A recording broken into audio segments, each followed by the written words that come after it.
아, 그러면은 그거 연계돼서 하나 질문 드리고 싶은 게, 그 요즘에 올라간 그 2차전지 주식들이 개인 투자자들의 수급이 주다. 그리고 그 개인 투자자가 들어오면 끝물이다. 뭐 그런 비판은 어떻게 생각하세요? 말도 안 되는 비판이라고 생각합니다. 택돔소리라고 생각합니다. 그래갖고 기관들은 계속 샀던 건 LNF 주가 잘 올랐습니까? 안 올라오잖아요. 네. 그렇게 기관들이 1년 내내 사갖고 삼성전자 올랐습니까? 현대차 올랐습니까? 안 오르잖아요. 말도 안 되는 소리예요. 그건 의미 없는 소리예요. 그러니까 자꾸 뭐 수급이 어떻고 해서 외국인 사서 오르고 기관 사서 오르고 이거는 다 옛날 얘기고 지금은 그렇지도 않아요. 그러니까 이제 그 핵심적인 내용을 사실은 좀 아셔야 되는데, 그러니까 자꾸 뭔가를 외우려고 하지 마시고 그 안에 있는 원리를 이해하셔야 돼요. 네. 과거에 이제 기관들이나 외국인들이 어떤 특정 주식을 계속해서 사면 그 주식이 올랐던 거는 그때의 기관들, 외국인들은 다 장기 투자를 했었거든요. 하나를 사기 시작하면 계속 사서 안 팔고 계속해서 갖고 있으니까 그러면은 물량이 잠긴단 말입니다. 유통 주식이 줄잖아요. 그러면 네. 희소해지잖아요. 그러니까 주가가 오르는 거예요. 지금의 한국 기관들은 어떻습니까? 사갖고 두세 달 있다가 잽싸게 팔아버리고 거기다가 또 공매도 때리고 이러잖아요. 그러니까 기관들이 사봐야 주가에 영향력이 없어. 외국인도 지금 마찬가지입니다. 외국인도 보면은 이제 크게 보면은 홍콩이나 이런 쪽에 근거지를 두고 있는 이제 좀 헤지 펀드성의 롱숏 펀드 주로 하는 이제 외국인들이 있고, 그 다음에 이제 미국이나 뭐 유럽 쪽에서 연기금 형태로 해서 좀 롱텀하게 투자하는 이제 외국인 기관들이 있는데 그 외국인 기관이 어떤 기관이냐에 따라서 성격이 달라져요. 그래서 이제 연기금 펀드 같은 경우가 이제 장기적 관점에서 계속해서 매수가 들어오면은 그 주식은 오르지만 그게 아니고 단순하게 이제 이 뭐 홍콩에 근거지를 두고 있는 이제 롱숏한 헤지 펀드다. 이런 애들은 들어봐요. 어차피 한 두세 달 있다 다시 나갈 거라고 영향가 없습니다. 지금 이제 에코프로나 에코프로 비행 같은 경우가 개인들이 계속 사고 기관들이 엄청나게 팔고 그 다음에 외국인들이 조금 파는 이제 그 정도 형태인데 임에도 불구하고 주가가 계속 오르는 이유가 뭐냐 하면 개인들이 3년 보고 사거든요. 3년 갖고 갈 생각으로 사거든요. 네. 배터리 아저씨가 사갖고 3년 묻어두라 하는 얘기를 듣고 나도 배터리 아저씨처럼 3년 묻어둬야지 하고 사니까 그래서 올라가는 겁니다. 맞아요. 예. 강남 아파트도 안 파니까 올라가는 거예요. 아, 그런 거요. 그런 거죠. 그런 거죠. 그 에코프로 비행 검찰 수사가 있었다고 뉴스가 나와서 예. 이에 대해서 염려하시는 분들이 많은데 어떻게 좀 바라봐야 될까요? 그거는 이제 아까 말씀드렸듯이 주가는 결국 기업 이익의 함수입니다. 네. 기업 이익하고 관련되지 않은 온갖 악재들은 악재가 아니에요. 그런데 이제 악재가 아닌데 그런 이유로 해서 일시적으로 주가가 떨어지면 역으로 싸게 살 수 있는 좋은 기회입니다. 예. 이거는 불변의 철칙이에요. 이건 반드시 외워서 체화하고 계셔야 됩니다. 왜냐하면 분위기 따라갖고 사람들이 이제 분위기에 휩쓸려갖고 막 남들이 팔면 따라서 좀 같이 팔게 되는 그런 경우들이 많이 있기 때문에 이거는 훈련하셔야 돼요. 그런 얘기가 나올 때마다 역으로 싸게 살 좋은 기회다 하고 매수 시점을 보셔야 되는 거거든요. 그게 이제 대표적으로 작년 9월 달에 이제 포항제철, 그러니까 포스코가 그 흰남노 이제 태풍 왔을 때 그게 이제 일시적인 거니까 그런 거 나왔을 때가 항상 보면은 저점 매수 기회거든요. 실제로 9월 30일 흰남노 해갖고 막 앞으로 제대로 보수 안 되고 몇 조 들고 막 그런 얘기 나올 때가 21만 1,000원 바닥이었고요. 그때 샀으면 지금 34만 원인가? 50%, 60% 오른 거죠. 비슷한 사례가 제가 이제 그 반도체 장비 애널리스트 했었는데 그때도 그런 사례가 되게 많았거든요. 중간중간에 이제 이 반도체가 되게 민감해갖고 뭐 하이닉스라든지 삼성이라든지 이런 공장 같은 데에 뭐 지진이나 화재나 이렇게 해서 공장 한번 서면 그때마다 대박이에요. 그때마다 대박 나요. 그때마다 그런 얘기 나오고 딱 사면 바로 오르거든요. 마찬가지입니다, 이게. 그러니까 내부자가 주식을 사갖고 뭐 지가 벌었든 말든 회사가 이익 나는 거 하고는 아무 관계 없는 거잖아요. 저렴의 매수 기회죠. 그게 이제 실제로 요번에 두 번째 나온 얘기고 먼저 나왔던 얘기는 작년 1월이었고요. 작년 1월 달에 그 얘기 나왔을 때는 요번에 나왔던 거에 비해 갖고 그 심각성이 사람들이 느끼는 피부에 느끼는 심각성이 되게 더 심각했던 게 그 이동 회장까지 연루돼 있어서 그렇거든요. 그때가 바로 요 기사입니다. 요 기사 에코프로 BM 주식 내부자 거래로 금융위 검찰 수사 추가 수주 비상 등 했던 기사가 1월 26일 날 나온 거고요. 1월 26일 날 주가가 어땠냐면 저기 파란색 주봉이거든요. 그 주에 대량 거래가 발생하면서 바닥을 찍었고요. 그때가 63,000원입니다. 지금 433,3,500원이니까 그 이후에 6배 올랐어요. 그리고 이번에도 그 다음 날인가 빠지는데 다음 날 또 금방 확 올라가더라고요. 그렇죠. 그날 이제 그 월요일 아침에 그 이제 마이너스 한 10%인가 10몇 %인가. 예. 그게 저를 적금했어요. 그러니까 그거를 다 교육을 받으셨나 봐요. 그러니까 작년에 저거 한번 당해본 사람은 알잖아요. 그러니까 기업의 이익이 미래 성장성이 살아있으면 그런 이슈들은 오히려 기회로 잡아야 된다. 적감해서 기회. 그렇군요. 그 LG 에너지솔루션 부스 가신 거 되게 인상 깊었는데요. 그 거기에 루시드 최고급 전기차에 LG 에너지솔루션 배터리가 들어간다고 하더라고요. 맞나요? 맞습니다. 이게 이제 현존 최고의 럭셔리 전기차 루시드 에어라는 거고요. 이게 대략 한 2억 원 정도예요. 차 한 대가. 그러니까 진짜 하이 퀄리티의 이제 고성능 차로 좀 전기차의 포르쉐 이런 느낌으로 사실 만든 차고요. 여기에 이제 LG 에너지 솔루션 2170 원통형 배터리가 들어간다 하고 제가 관로해서 금량이라고 적어 놓은 거는 2170 원통형 배터리는 이게 특성 자체가 밴더를 자꾸 바꿀 수가 있습니다. 쪼갤 수가 있고. 그러니까 이제 우리 거도 사실 저기 들어갈 수 있다는 얘기입니다. 네. 그런 얘기고요. 네. 그럼 그만큼 이제 인정을 받았다는 거네요. 최고급이 들어간다는 거는. 아니요. 그런 건 아닙니다. 2170 배터리, 원통형 배터리 자체가 되게 범용적으로 다양하게 쓰이고 이제 밴더를 쪼개줄 수 있고 이제 그런 이제 특성을 제가 말씀드린 거예요. 너무 겸손하게 말씀하시죠. 아니요. 그런 건 아닙니다. 그러니까 사실 어떻게 보면 이게 2170 원통형 배터리는 사실 좋은 배터리가 아니에요. 배터리로 치면. 근데 이제 그 안 좋은 배터리를 갖고 저렇게 훌륭한 차를 만들어낸 게 사실 기술력이거든요. 루시드가 되게 기술력 있는 겁니다. 되게 뛰어난 기술력을 사실 갖고 있다고 저희는 보고 있고요. 요거 한번 보시면 이게 이제 제가 직접 시승해서 안에 내부를 찍은 건데 전면 대형 LCD 패널에다가 고급 내장재가 있습니다. 이게 이제 가죽이 되게 좋은 가죽이에요. 테슬라 차량 같은 경우에 이제 내장이 좀 허접하다 하는 이제 그런 얘기들이 많은데 이제 루시드는 그렇지 않고 처음부터 이제 그런 거를 되게 잘해서 만들었고 그 다음에 이제 일회 충전 주행 거리가 테슬라 그 모델 S의 플레이드 모델이 628km로 그 전에는 가장 먼 거리를 자랑했었거든요. 이게 이제 이 루시드 에어가 837km니까. 어마어마한 진짜 성능이죠. 거의 한 30% 더 드네요. 저건 진짜 깜짝 놀랄 만한 겁니다. 그래서 차는 진짜 좋아요. 실제로 이제 사우디 국부펀드에서 이 루시드 회사에 대해서 관심을 되게 많이 갖고 자금 지원을 많이 해주고 있습니다. 실제로 투자가 돼 있습니다. 돼 있고. 근데 문제가 대수를 많이 못 만들고 있어요. 이게 이제 모델 한 대는 되게 좋은데 또 양산은 또 다른 문제잖아요. 그 양산에 지금 그 허들을 지금 못 넘고 있고, 요거는 이제 요 루시드하고 이제 그 다음에 리비안 픽업 트럭 하고 있는 리비안도 지금 똑같은 문제에 지금 봉착해 있는 그런 상황이고요. 그 여러 가지 이유 중에 하나가 이제 바로 아까 그 2170 원통형 배터리 그 수급 문제하고도 사실 좀 관련이 돼 있습니다. 그러니까 원활치 않아요. 지금 배터리가 많이 부족하거든요. 얘들이 일단은 2170 원통형 배터리를 LG 거가 여기 들어가는데 많이 받아야 되잖아요. 근데 물량이 딸려서 많이 못 줍니다, 사실. 그래서 이제 그런 문제들이, 점들이 좀 있고요. 그래서 아까 저희가 말씀드렸던 이제 금량이 나중에 2170 배터리를 잘 만들면 얘들 급하다 그랬잖아요. 우리 거가 여기 들어갈 수도 있다. 이제 그래서 그 말씀드린 거고, 최근에 이제 애리조나 쪽에 이제 그 2170 원통형 배터리에서 원래 1조 7천억 투자를 했던 게 지금 7조로 규모가 되게 늘어났는데 1조 7천억에서 7조로 7조로 그게 이제 원통형 2170 원통형 배터리 공장이거든요. 거기서 생산해서 아마 루시드 쪽으로 들어갈 겁니다.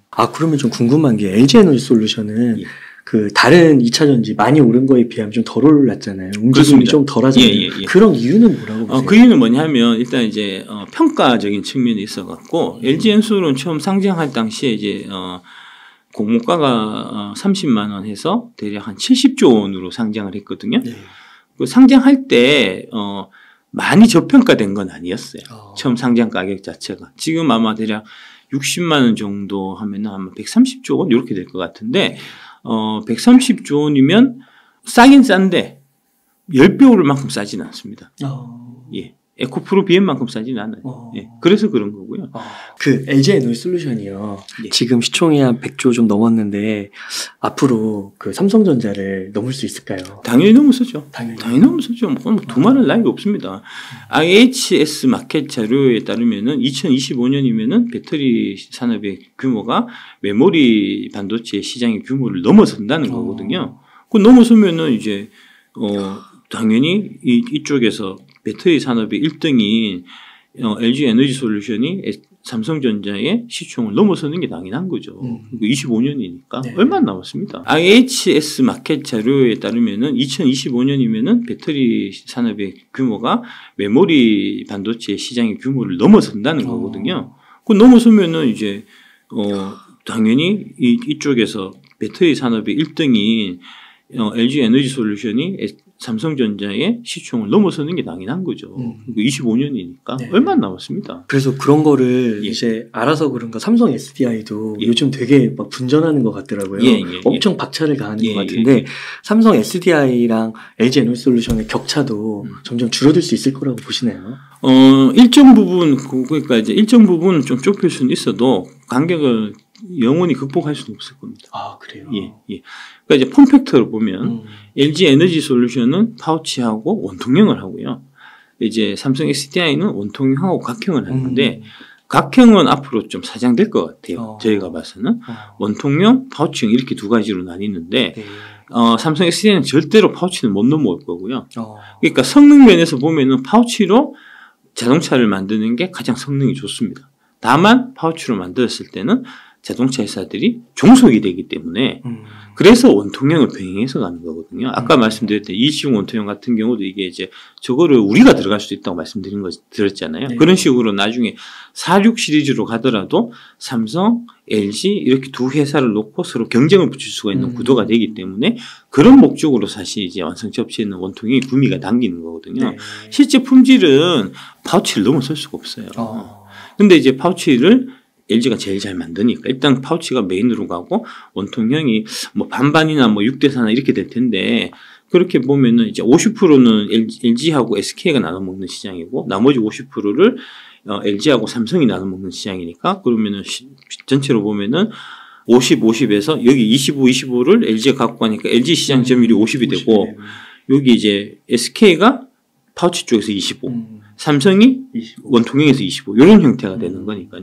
그런 형태로 보시면 되고 그 다음에 이제 LG 에너지 솔루션의 가장 큰 장점은 LG 화학에서부터 출발했다는 게 그 장점입니다. 네. 그래서 SDI만 해도 양극재를 에코프로 BM에 지금 의존하고 있는 상태거든요. 근데 LG 그룹은 그럴 필요가 없어요. LG 화학에서 양질을 받으니까. 네. 예. 하면서 LG에서 한 절반 정도 갖고 나머지는 이제 나눠주는 이런 형태로 가니까 이제 그거 말고도 다양한 형태, 지금 이제 LG화학에서 지금 신규로 시장 진출하려고 하는 게 양극재 말고 지금, 분리막도 지금 하려고 하고요. 동박도 하려고 하고 막 그렇거든요. 네. 예. 뭐 그런 형태도 이제 있고, 그 다음에 소재 기술이 결국은 이제 이 배터리 기술하고도 좀 연결되니까 소재를 잘 다루면 배터리 또 성능이 좋아지거든요. 네. 그런 측면에 있어서도 이제 그 기술적 장벽은 LG엔솔의 그 퀄리티를 SDI가 영영 극복을 못할 겁니다. 같은 회사 계열이니까 의사소통도 훨씬 잘 될 거고 긴밀하게 되겠네요. 이쪽가. 하이니켈 그것도 이제 막 90% 100%까지 가는데 한 10%밖에 안 남았다. 그래서 기술 따라잡히는 거 아니냐. 그러니까 안 된다니까요. 그렇다. 90이 안 된다니까. 그 50 어렵습니다. 네. 한번 해보십시오. 막 불나고 난리 나죠. 그냥 톡톡 되는 게 아니에요. 네. 원래 이제 양극재는 사실은 양극재에서 가장 앞서 있던 나라가 중국 제외하고 일본의 이제 스미토모 메탈 마이닝, 스미토모 금속 광산이라는 회사가 이제 NCA 쪽에서 원래부터는 전통적인 강자였고요. 그 다음에 이제 유럽 쪽에서는 유미코아라는 회사가 이제 또 양극재 쪽에서는 정통적인 강자였습니다. 근데 그게 왜 뒤집어졌냐면 에코프로 BM이 애초부터 처음에 이제 양극재 사업을 시작할 때부터 하이니켈의 가능성을 본 거예요. 하이니켈 우리는 80%, 90%까지 가자 해서 그거를 10년 전부터 연구를 한 거거든요. 네. 2019년, 20년에 물건이 나왔을 때 그때 벌써 하이니켈 80%, 90%짜리 그때 나왔었다고요. 그래갖고 한 번에 판도를 완전 역전시켜버린 거고 근데 이제 그 와중에 유미코아나 이제 그 스미토모 금속광산 같은 애들은 지금 한 NCM 기준에서 보면 한 6둘 정도 수준이거든요. 이게 장사가 잘 되니까 이것만 계속 했던 거예요. 갑자기 하이니켈 쪽 80%, 90% 우리가 딱 치고 들어갔는데 네. 쫓아오려고 보니까 다시 딱 보니까 저 새끼들 저거 10년 걸쳐서 만들었네. 이렇게 된 거죠. 10년 걸린다니까요. 해보면 10년 걸린다니까요. 그 고려청자 비색을 생각하자. 그러니까. 그 한마디면 되겠네요. 예. 유미코가 손들었습니다. 6둘밖에 안 되다 보니까 자기들도 안 한 건 아니에요. 유미코에서도 이제 812 구반반으로 올라가야지 하면서 계속 구워봤는데 도저히 답이 안 나갔고 지금 양극재 사업 접을난단 말입니다. 스미토모 금속광산도 이거 이제 그 걔들은 NCA인데 NCA 이제 뭐 니켈 80% 90% 가야 되는데 걔들도 막 열심히 구워갖고 가불을 했는데 잘 안 돼요. 그래서 스미토모 쪽 양극재가 지금 이제 에코프로로 가든 지금 LNF로 가든 이런 형태로 지금 다 바뀌려고 하고 있는 상황입니다. 그래서 지금 얘기 나온 게 요거 LG 에너지솔루션 LFP 파우치셀 요번에 이제 출시했는데 이게 이제 테슬라 모델 2에 들어가는 거 아닙니까? 원래 미국 시장에 들어가던 이제 테슬라 모델은 다 파나소닉 배터리 양극재는 아까 스미토모 그 금속 광산이라는 걸 썼었거든요. 네. 그거 제끼고 지금 우리 게 들어가는 거예요. 그러니까 지금 이제 파나소닉이 혼다, 도요타, 닛산 이런 애들도 지금 파나소닉 배터리를 안 쓰거든요. 테슬라는 미쳤습니까? 저기 쓰고 있기에. 테슬라도 분명히 딴만 먹을 거라고 우리는 옛날부터 생각하고 있었다고요.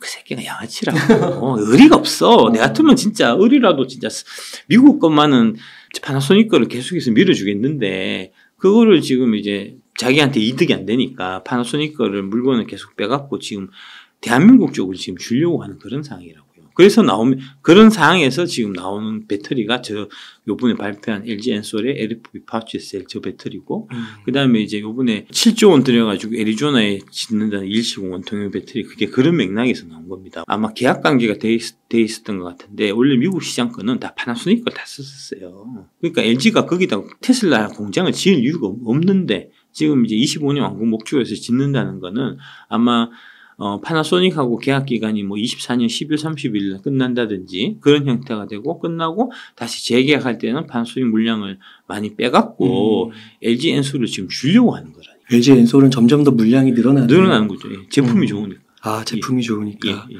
아, 그래서 고려청자 비색 생각하고 K배터리는 위대하다. 아, 그럼요. K배터리에 투자 8개 주식. 말씀해 주신 K배터리 주식들의 반응들이 다 너무 좋아가지고요. 뭐 양극재는 말할 것도 없고요. 그래서 막 폐배터리 쪽을 찾으시는 분들도 있더라고요. 아니면은 장비, 아니면은 이제 다음 10배 오를 주식으로 막 수소 쪽으로 가시고 그런 투자 방식은 어떻게 생각하세요? 아주 잘못된 투자 방식입니다. 핵심에서 놀아야 돼요. 그러니까 제가 이제 반도체 장비 할 때 제가 뼈저리게 느낀 게 제가 담당하는 반도체 장비 주식이 제대로 오른 놈이 아무것도 없어요. 그러니까 이제 분위기 막 타서 삼성전자 한참 올라가잖아요. 그러면 이제 그때 반도체 장비 내가 이제 그 컵하고 있던 게 막 오릅니다. 뒤늦게. 올라서 한 30, 40% 막 올라요. 뭐 심지어는 W 났는데 그러다가 장이 한번 꺾이면 걔들은 반토막 나요. 삼성이나 10%밖에 안 빠진다니까. 그리고 이제 삼성이나 2배 올라서 10% 빠지고 다음 장 좋으면 다시 거기서 또 올라가고 얘는 2배 올랐다가 다시 원시되고 거기서 다시 장 좋으면 또 2배 올랐다가 또 원시되고 계속 왔다 갔다만 하고 장기적 추세를 봐갖고는 이득이 안 나요. 길게 갖고 갈 주식들은 아까 말씀드린 그 8개 핵심적인 데서 놀아야지 자꾸 그 뭐 변두리에 폐배터리 진짜 투자하시면 안 되고요. 지금이라도 당장 파셔야 되고 지금 폐배터리 자꾸 미는 거는 그 여의도 기관들의 뒤에 음모가 있는 겁니다. 여러분들이 잘 몰라서 그렇지 그거 걔들이 많이 갖고 있어요. 여의도 기관들이 자기들이 물량 왕창 갖고 있어갖고 가격 올린 다음에 그 가격에다가 개인들한테 던지려고 계속 펌프질 하는 거라고요. 그게 좀 속지 마십시오. 이제 웬만하면 이제 안 속을 때도 됐잖아요.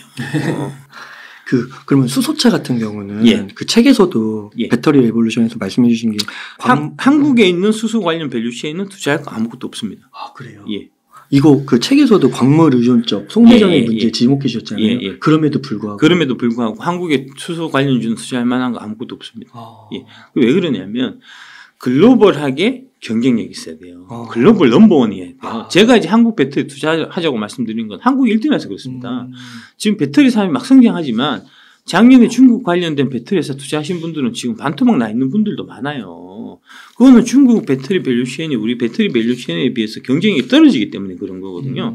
수소는 우리가 1등이 아닙니다. 수소는 유럽이 1등이고요.